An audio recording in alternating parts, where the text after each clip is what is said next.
This is Aaron Rice with Concierge, your host for Baltimore Climate Tech 2025. Thank you for checking out another one of our awesome presentations. And I'm here with my friend Isam with Atmo. Isam, tell us who you are, what you do, and where you are. Love that. Love that. Thanks, Aaron. Thanks for welcoming me the second year now at Baltimore Tech Conference. So my name is Isam. I come from Serbia. I represent strategic partnerships at Atmo, and we specialize in air quality monitoring, specifically for sustainable and green buildings. Now, you said you come from Serbia. Are you physically Mhm. in Serbia right now, or? Currently, as we speak, I am, but I'm around the world. I've been at Philly and New York City last year when we hit Greenville Conference, which was in Philly. Yeah. We spent a Yeah. little bit of time in New York City. So it was a pretty great experience. Met a lot of people from the industry. Got some great insights about the upcoming standards, specifically Lead Version 5. So a lot of exciting things revolve around that, especially talking about indoor environmental quality and air quality monitoring. So quite exciting stuff there. So, folks, we are international. If you Yes, haven't gotten sir. a chance to watch Stanton Wong, who is the president of Reset, he came in from Shanghai. So yeah, we're officially drawing international thought leadership here. So, thank you so much for making time to do this because I know it's Of course, probably pretty late or pretty early wherever you are. all good. Don't But worry about it. yeah, let's start talking about Reset, man. I think one of the reasons Hmm that I really enjoy working with your organization is hmm um, a lot of the monitors that you have are Reset accredited. hmm And that's pretty important because we notice people are using kind of low cost, high quality monitors nowadays, and doing corporate deployments, but having that third party validated data, third party validated monitors is not something that they're thinking about, and so we're always advocating for that. Why is that so important? To have third party validated data and third party validated hardware. Why is that important? Absolutely. So, great question there. And let's talk about, in general, why third-party data is super important. So, when it comes down to devices like air quality monitors, it's super important to have accurate data.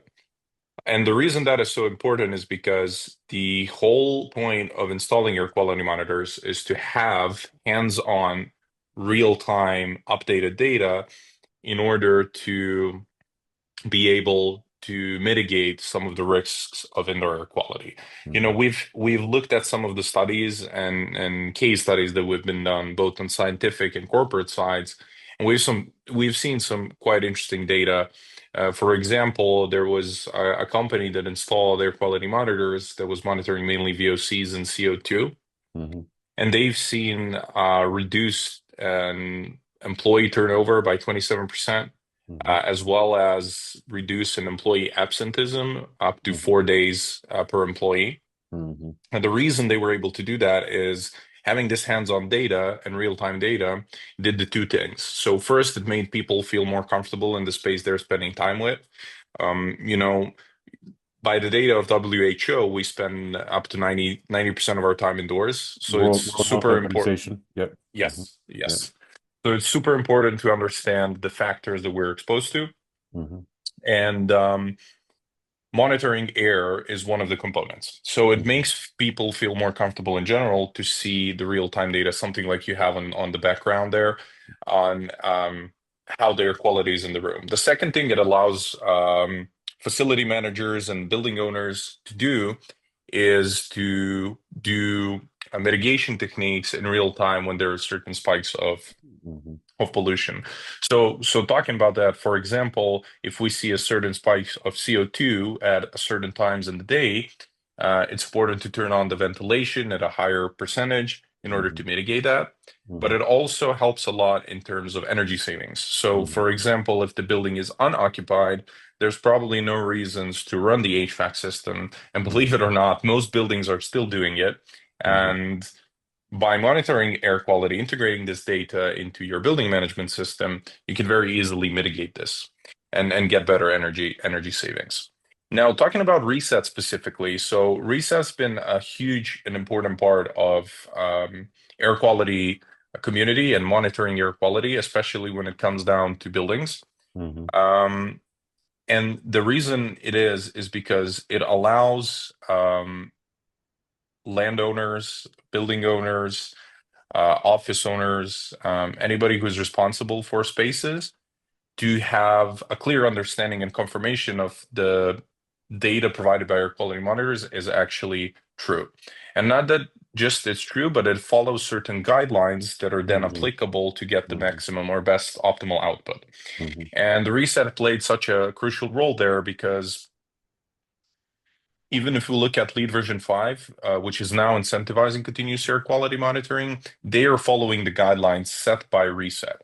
And Right. Reset Grade B certification is something that is required to That's be right. able to include these monitors in the lead building, something that's it's Finally. going on. Yeah, finally. Yeah, and I'm super happy about that. So finally, Lead decided to take a step towards it, and that's great thing to see. If we look at IWBI, their standards are a bit different, and I would say even more focused on monitoring air quality, but they still start with some of the standards that Reset did in terms of how many monitors there should be in a building, Hmm. where they should be positioned, etc. Now, these differ, but they're quite similar in terms of how these monitors should be deployed. Hmm. Hmm. So all of this kind of plays a crucial role together in order to get the maximum output, maximal outputs. Yeah, absolutely. I worked in a building in downtown Baltimore, in what I consider to be the healthiest building in Baltimore. Of course, I bought all my air quality monitors in Nice. there and was Yeah. was working very long hours inside that building, but really enjoyed it because it was a Hmm. healthy space. I remember I Yeah. had come down with a cold. I stayed home for a couple of days, and then went to the office once it kind of cleared up, and then I immediately got better in the building. You Yes. often read Yes. about how, buildings can either make you sick or make you well. And this building made me well, right? Yeah. And I had the data, the validated data to prove it. Hmm. Even on Sundays when it wasn't being ventilated, the air was still extremely good. I'm talking carbon dioxide in the high fours, low fives, which, as it's hard to even get that outdoors. Yeah. So to be able to get that indoors, I thought was pretty amazing. How do you, when it comes to talking about something that you can't see, right? Hmm. You can't Good smell, point. you can't taste. And so most people like, if I can't see it, smell it, or taste it, it's Mm, got to be fine, right? There's no problems here. And I've often told the story about how I come to the space from, measuring for radon and finding that we had, 17 picocuries per liter in mm, our home, and since gotten it mitigated. But yeah, how do you kind of articulate the ROI and payback of real-time hmm indoor air quality monitoring hmm in comparison to energy savings, which you can see, and it's not as, I don't want to call it nefarious, but it's not as easy.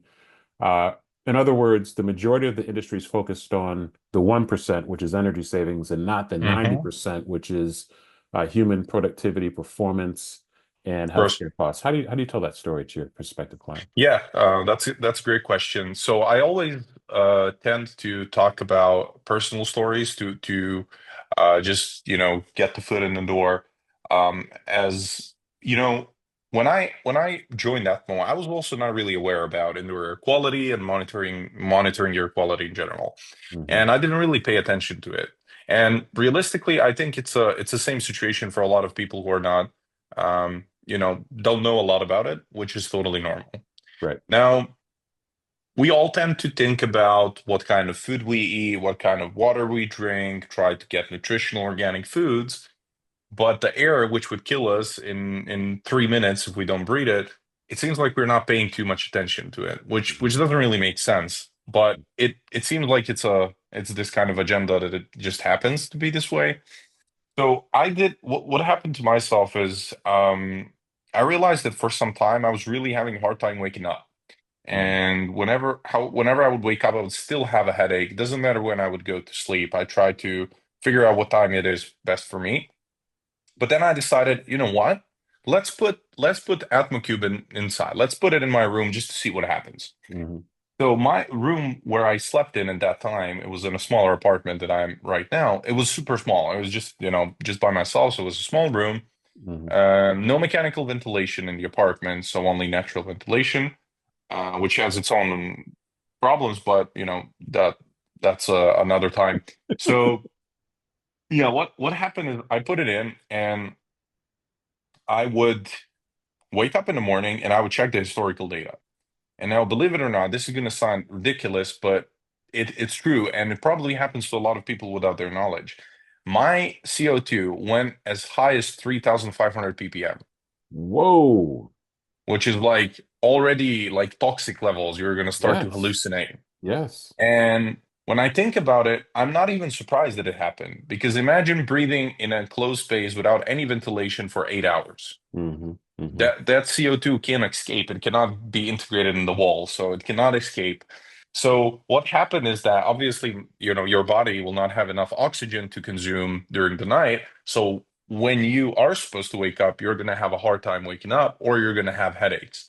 So what I started doing is I would open a window just a tiny bit, like literally this much Hmm. before I go to sleep.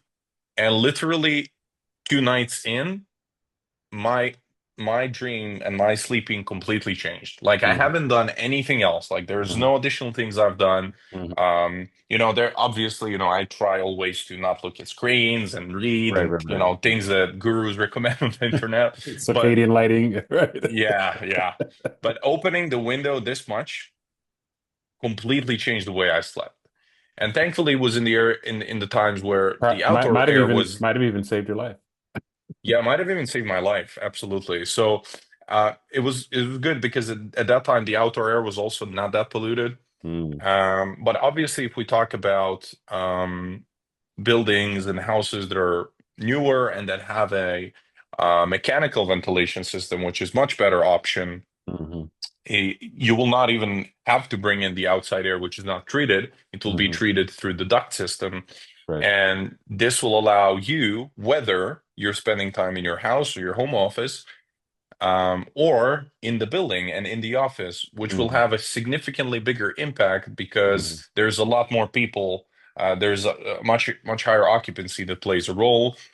Now, if we look at, let's say, the meeting rooms, which are usually tend to be smaller, Hmm. whether it's a meeting room for, with a big desk or it's just for a few people, it's Hmm. going to tend to be smaller. So it's Hmm. important to have demand control ventilation that goes in hand with real-time CO2 monitoring That's right. That's right.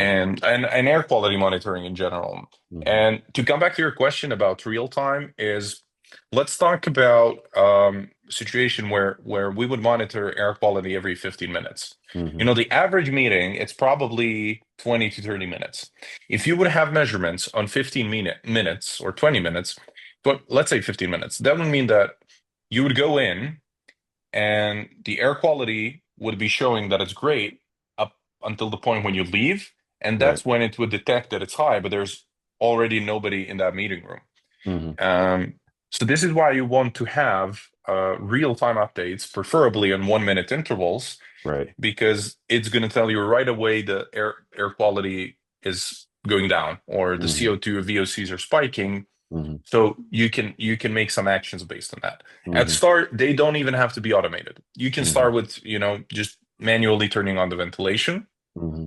Um, but they can become automated in the future as you start installing more monitors around the Hmm. space. Hmm. And this will allow you to have a much better cognitive function and productivity. And believe it or not, just increasing the ventilation rate from 20 to 40 CFM can increase productivity from 61 to 100 plus percent. It's talking about the Um, cog effect study, but yes, that's exactly right. So, cognitive function and productivity there's a huge difference when it comes to air quality. So there was this study done by Harvard where they tested people in different environments where by purpose some of the environments were higher in CO2 and VOCs, not in the any health affecting matter, but were higher. But the um, the study occupies they didn't know What's The the difference blind, between double blind rooms? study, double, triple Yeah, blind double study. blind side. Yeah. So they didn't know. They just thought it's a normal study.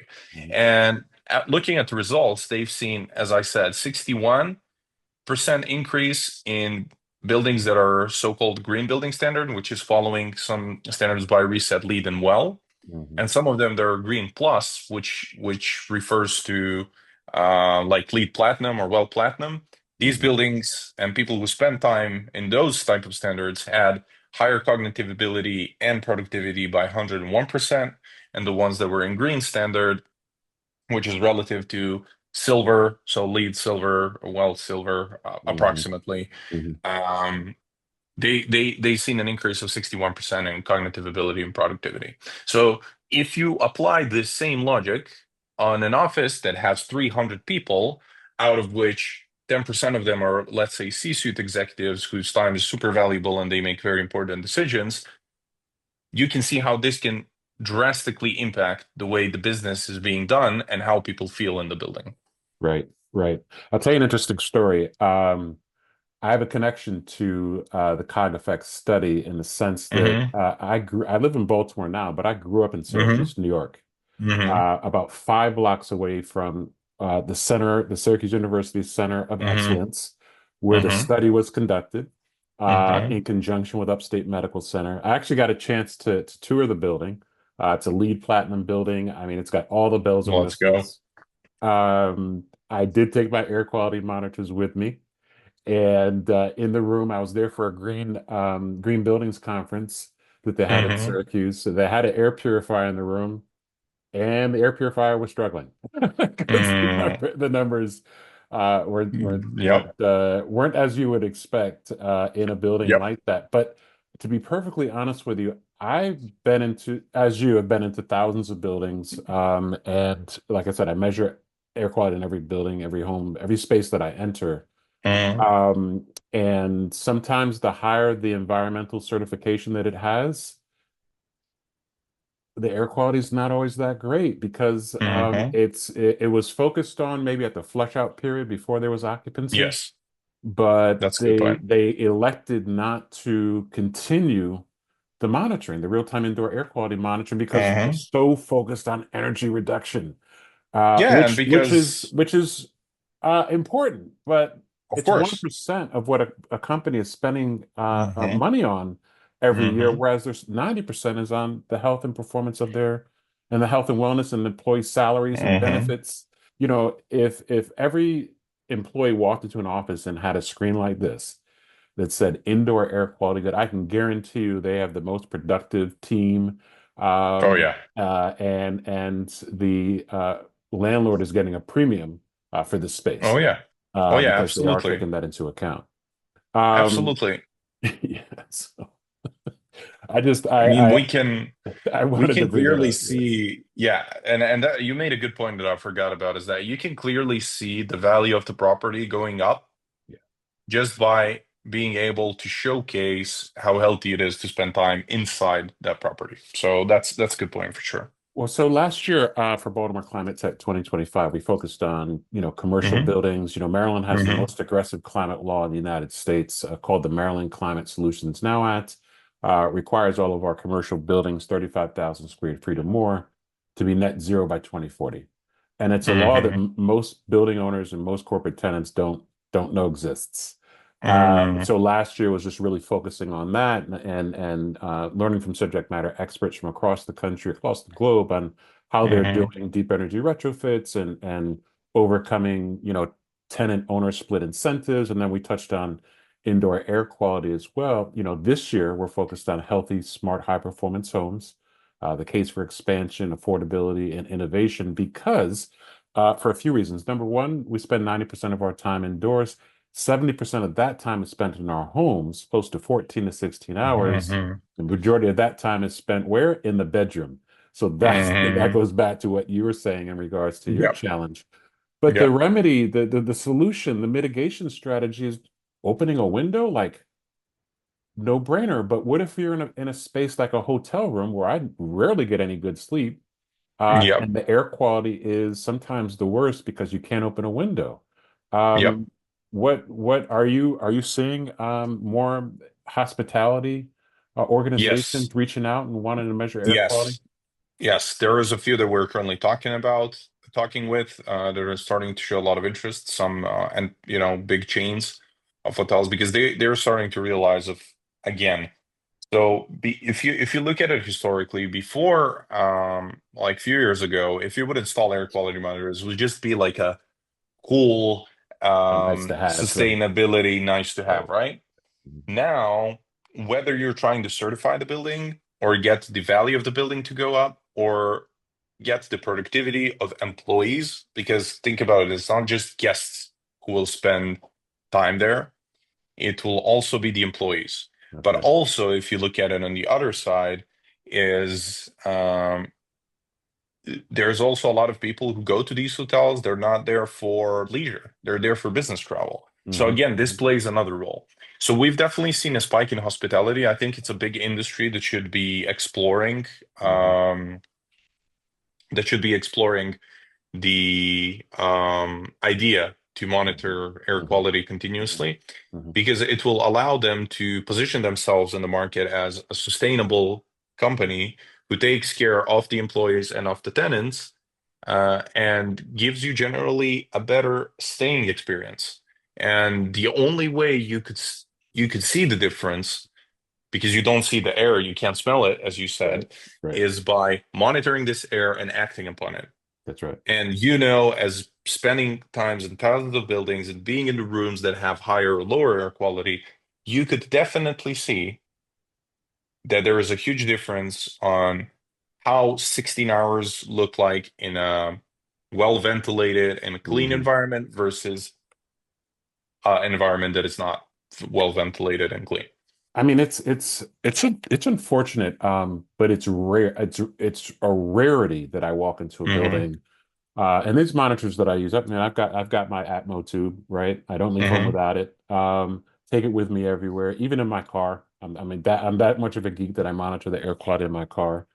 Hmm. But it's very rare to find a building that has, good indoor air quality. And when it does, you can just look around and just see the vibe and the energy of people Hmm. interacting and engaging. It's totally different than a building with poor thermal health or not really focused on the health and wellness of the building Hmm. occupant. So, what are you seeing in regards to like uh, new construction, offsite construction, advanced offsite construction, modular and Hmm. volumetric? What are you seeing in the new construction innovation phase when it comes to indoor quality? Are you guys working with builders, developers that are kind of embracing We're getting, healthy homes? yeah, yeah. Now this is a big part that we've started getting some traction from new construction developers. We want to get in front and get Mhm. in touch with these developers, Mhm. and we can definitely help a lot in two ways. So not just that we can implement monitoring the indoor air during the construction phase, but we can also implement personal air quality monitoring, as you know, from using one of our handheld or not really handheld, but personal portable devices Mhm. um, that are a great addition to the safety of people who are working on the site because Mhm. ultimately it's going to be polluted during the construction Right. and one way or another it's not going to be super clean Mhm. and that's normal obviously using the sustainable materials sustainable methods of transportation are going to play a big role but still there's going to be some pollution so implementing personal air quality monitoring as well as indoor air quality monitoring those together can bring a much higher level of sustainability and environmental factors into play while in the new construction phase. Mhm. Although, to be frank, I would definitely see existing buildings being more focused on continuous monitoring rather Mhm. than new construction. Mhm. Although Mhm. I think both of them have a role to play, especially you mentioned this flush out phase. We Mhm. don't really believe in it just because for us, it never really made sense. How can you base your air quality readings based on a flush out phase Flush where out. We're nobody is good. in the We're done. building? Yeah.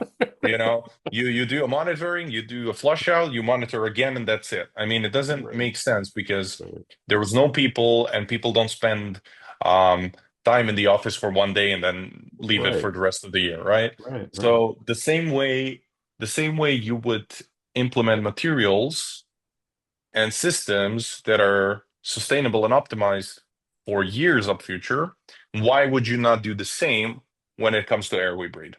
So, Hmm. why is there a difference? So this is a kind of thing to think about and to discuss. And obviously, we can see some traction and movement towards a different kind of outcome, meaning continuous air quality monitoring.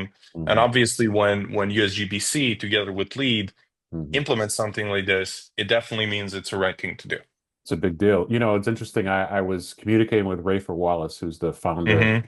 of Giga Reset, Mm-hmm. and Mm-hmm. I asked the question because I didn't know the answer. I was like, "Is a net zero building like a healthy building?" And he was like, Mm-hmm. Maybe not necessarily, but the perfect fit," he said, is passive house with reset, passive house with real-time indoor air quality monitoring. Mm-hmm. Um, and we've got a lot of subject matter experts here in our local area that are Mm-hmm. passive expert gurus, and Mm-hmm. we Mm-hmm. have them here at the conference. And I think it's Good. a great methodology, especially Mm-hmm. affordable housing, which is very Mm-hmm. interesting. But in new construction, whether it's passive house or zero energy ready or whatever other, new home environmental certifications you're getting, you're very mindful of getting low to no VOC building Yes. materials. But the Yes. piece that's missing is the validation. How Mm-hmm. do we validate that in passive houses situation that you're getting the indoor, 4 to 6 air changes per hour? How do you validate Mm-hmm. that? I know you did the blower Mm-hmm. test in the beginning to be able to get your passive house certification, but buildings never perform as they are designed. 3 years Of from now, course. how do we know it's still operating unless you're monitoring Mm-hmm. the data? I think air quality monitoring is the perfect benchmark for existing buildings. It's a perfect benchmark tool. Let's find out, let's put some monitors in, find out what's going on for 30 to 60, 90 days, see what's happening within your Mm-hmm. building.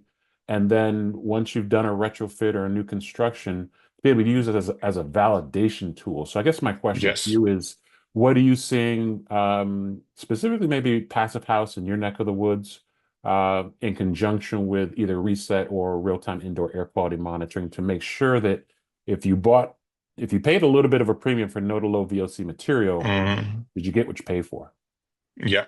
I'm super glad that you made this point because I was personally not that knowledgeable before about passive houses.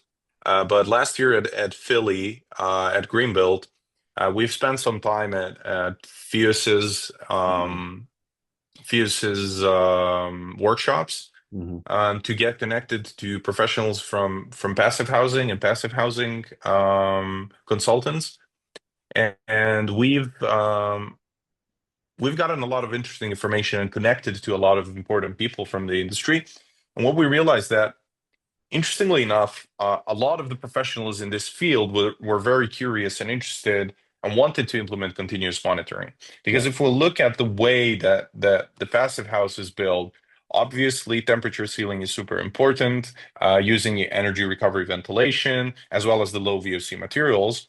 But it's super highly focused on maintaining the optimal conditions without spending too much energy or additional energy to um, change those conditions. So Mhm. that means that in order to remain at that optimal levels, you would need to have a way to monitor what's been happening in the building, as you said. And what this will allow you to do is, first of all, sure, DVOCs, super important to focus on and how this material acts throughout the Over few time. years. Yeah, Yes, exactly. Hmm. because if you think about it, we when it comes to green and passive buildings, what's always mentioned is this life cycle cost and how Hmm. much this investment into a green building, which is a premium, whether it's a green or a Hmm. passive house, Hmm. how much this investment turns into energy savings, cost savings, better performance throughout the years. As opposed to So first cost. Yeah. Hmm. as opposed to first cost. So if your whole agenda and thoughts are focused on the life cycle cost, Hmm. shouldn't it be the same when it comes to air quality? Shouldn't it be the life cycle stage of the air quality? How this air quality changes throughout time? Does it change in the first place? And when it does change, what do we do about it to keep it optimal? Absolutely. We were talking in the green room earlier before Hmm. we before I hit the record button in Hmm. regards to a I started a internship program with Howard Hmm. County. We have a Howard County School District. They've got a gifted and Hmm. talented program, and two of their students from two separate high schools, two high school seniors, raised their hand and said, "Yeah, we want to measure indoor air quality, and we want to be a Hmm. part of this internship." And because they're in the track that they're in, they're doing their own research, and some of them Hmm. chose indoor air quality. And so we gave them three monitors. One was a, Corinthian home, so they could monitor radon at home Hmm. for 30 Hmm. days, and then they also had an Hmm. AirNet, and then they also had an Atmo tube. And the Hmm. AirNet and the Atmo tube they dropped into their backpacks, Hmm.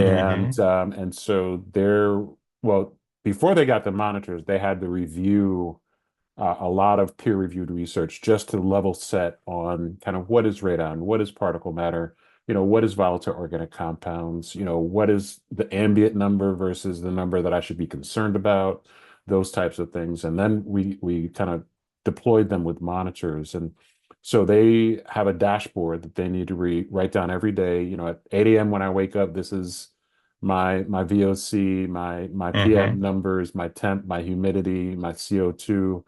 And then at 12 noon when they're in school, they write it down as well. Because, the great thing about Hmm. about the Atmo is there's a mobile app, so they don't have to pull it out and Yep. fiddle with it. They can just go right on the mobile app and see what's happening. Hmm. And so at noon, they would jot down that number. And then I told them at night when you're at home, preferably around when someone's cooking, do another Hmm. measurement. So three times a Hmm. day since September 23rd, these Hmm. students have been, documenting the air quality kind of wherever they are, and they've Hmm. been very engaged, very consistent with it. I think one of the students, I'll tell you an interesting story. One of the students knew that she wanted to study environmental science, but now after this, she's like, okay, now I'm thinking about public health. Like that's that's Hmm. the avenue I think I want to take. Hmm. And another one of the students, we actually discovered that she had radon. She had Hmm. about 17 picocuries per liter in her home. Wow.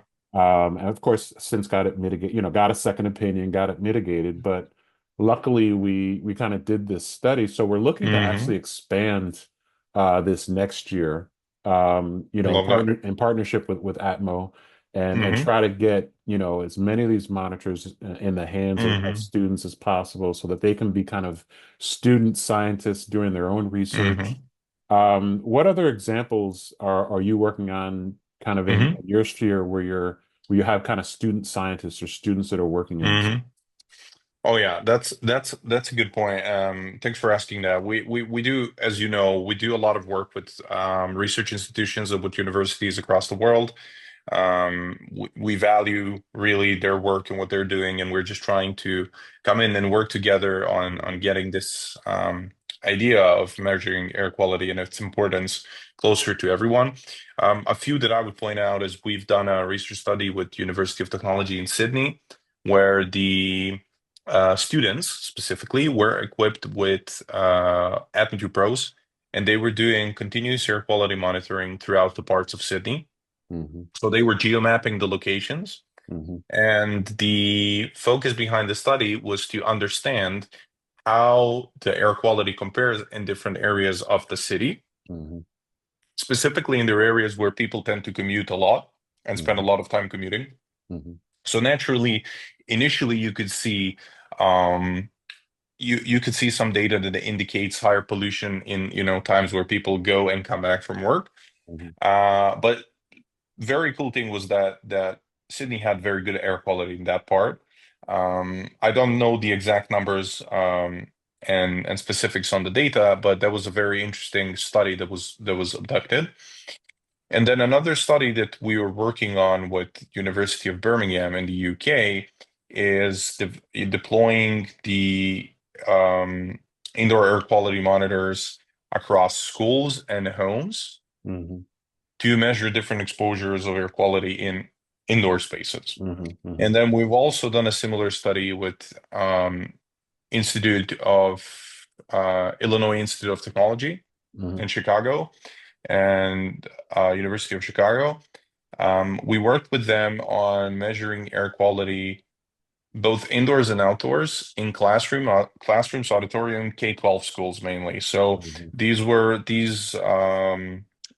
AtmoQs were deployed across K-12 schools because realistically, children that go to K-12 schools are significantly more affected by bad air quality, especially looking at the fact of where that air quality is, right? It's at school. So it's important they have as high as of cognitive ability that's not affected by bad air quality to be able to get the most, obviously, out of their studies, out of the time of their day. And And if I could this, interrupt you Mhm, briefly, mhm, briefly, of course. the interesting thing too here in the States, I don't know about anywhere else, is that there is no indoor air quality law mandate, requirement, Hmm. standard that's required at the federal level here in our schools. Hmm. However, there is OSHA, and Hmm. OSHA protects the teachers, staff, faculty, stu and custodians. There is Hmm. nothing that protects the students. Hmm. And so that was part of our students' research as well, so that they were aware of the situation, so they could advocate, for themselves as they Good point. matriculate into college and things like that. So we Good kind of point. wanted to make sure that they were aware, Hmm. because that was we like had a quiz, like, name the indoor air quality law that we live by, and they came up with something. I was like, no, we actually don't have any. So I just wanted to just make that point that unfortunately here in the States, and I don't, maybe there are, well, I know Belgium, I know out there, I heard in Belgium during Hmm. COVID that Hmm. every building had to have some sort of transparent data in regards to Hmm. quality. But what else are you seeing in regards to like requirements? Unfortunately, Not not a much. lot, not Mm, much. You know, mm. if we cut well and lead and reset the standards that are specified for buildings, it's themselves. But But those are you know, from voluntary. yes, those are voluntary, not from federal levels. Yeah. As far as I know, like I'm pretty sure there is some standard. I'm not sure is it state or federal, but for CO2 monitoring specifically. But I don't think this is incorporated fully yet. I would Right. say it's at the stage where it needs to be signed as a bill. I don't think There's it's been a attempts. full. There's Yeah. been attempts. I mean, I've Yeah. read the white papers from John Hopkins, Hmm. advocating Hmm. for it, but Hmm. for some reason it never passes, just because. And Yeah. they had quotes from people that suffered from testimony Hmm. of the people that suffered from sick building syndrome. Hmm. And they also added in addendums from government agencies when they lease office space, what their requirements are, right? Hmm. CO2 can't go above this, PM Yeah. 2.5 can't go above this. That's in Yeah. government, leases when they lease buildings. So yeah, there have been attempts to get these laws passed, but I unfortunately, think I'll be honest, I'm pretty sure that this is coming and it will be there soon. yeah. I don't think you can ever be, focused on getting to net zero without implementing some form of air quality laws. And I'm Yeah. thinking that I'm pretty sure they're coming very, very soon. We just want to make sure that we're prepared and that people who want to install these are well educated about it. So this is the stage where we are currently at. Realistically, the whole market when it comes to continuous monitoring is that we want to focus on showcasing the benefits as well as the results, and showcasing the importance. And obviously, there's been steps that are taken. We mentioned the SGBC before and reset and IWBI. So this will just keep growing, and I think it's going in the right direction. But I'll give it probably a few more years until it really comes in. Well, we've got an urgent need here in Baltimore. Hmm. Baltimore has the eighth highest rate of asthma emergency Hmm. related visits in the Hmm. nation, and the second highest rate of asthma related fatalities in the nation, Hmm. with African American females, leading Hmm. that sector. Hmm. Hmm. So, we've got a serious problem here. And so my final question is, what's new with Atmo? What's launching? What can you tell me that I should have to sign a non-disclosure agreement to hear about. But what can you release here in regards to what's Um, coming down the let pike? me let me put it in kind of a intriguing way, but still can't reveal too much. I'll just say in the upcoming months, let's say by the end of next quarter, we'll have some really exciting updates that I think are going to bring air quality monitoring closer to everybody on a personal level. Mm. And I think that's going to be super exciting. I think we're gonna have something that a lot of people will love and see a lot of value from. And that's what our goal is. And then on the other side, obviously looking at indoor air quality monitoring, I think there's going to be a lot more projects, specifically with the upcoming Lead version 5. We already talked to some developers, architecture companies, as well as green building consultants who worked on version 5 pilots. Mhm, mhm, And there is a lot of things are going to be happening under this new Lead version when it comes to continuous monitoring, which are going to start turning the wheel towards eventually as every household or an office is going to have a well ventilated and well purified um, environment, it's going to be the same for air quality monitors, and this is the future we're looking at because it's ultimately going to get a lot of value for everyone, and we want to make sure that we're prepared to offer the market the biggest value they can get out of installing the monitors. Well, shout out to Sarah Goodman, who was one of our Oh presenters yeah. last year, talking about Lead version 5, and you know, it's so funny. I followed her on. I told her the story. I followed her on YouTube just because she does reviews of indoor air Yeah, quality she's great. We monitors. yeah, we met this Sarah as well. And I just thought she was so cool because she had every indoor air quality monitor. I made a lot of my purchase decisions based on Oh her yeah. recommendations and did not know that she was part of the Lead version 5 technical advisory committee, like She was is. heading it. I was like, oh wow, what this is amazing. So she talked about Lead version 5 last year, and we also had Sade Dennis with USGBC. I believe it's Hmm. officially launching this spring.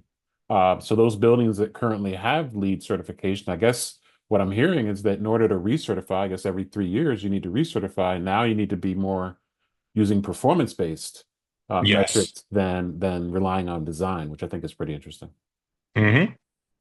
Yeah, it's definitely a change and we're excited for it. And yeah, there's a lot of people who are voting for it. And yeah, we're here to assist, of course. Isam, I'm so thrilled to be, an affiliate of your organization, a reseller, and able to distribute your monitors here in our Hmm. region. The people that have gotten them either on loan or by purchase have all been, very excited, and these things like always work. So I've never had an issue with it. But Good. yeah, man, thank you so much for chiming in. I know it's late where you Absolutely. are, all the way from Serbia, but your time, your subject matter expertise, thought leadership is gratefully appreciated for our second year. So thank you. Love it. And thank you for inviting me in front of Atmo once again. And I hope we keep this flow going in the upcoming years and keep bringing some exciting updates to the community and ultimately helping out the community and everybody who is looking to breathe a healthier air. Absolutely. Cool. Thank you so much. I appreciate it. Absolutely, man. Thank you and cheers. All the best. All right.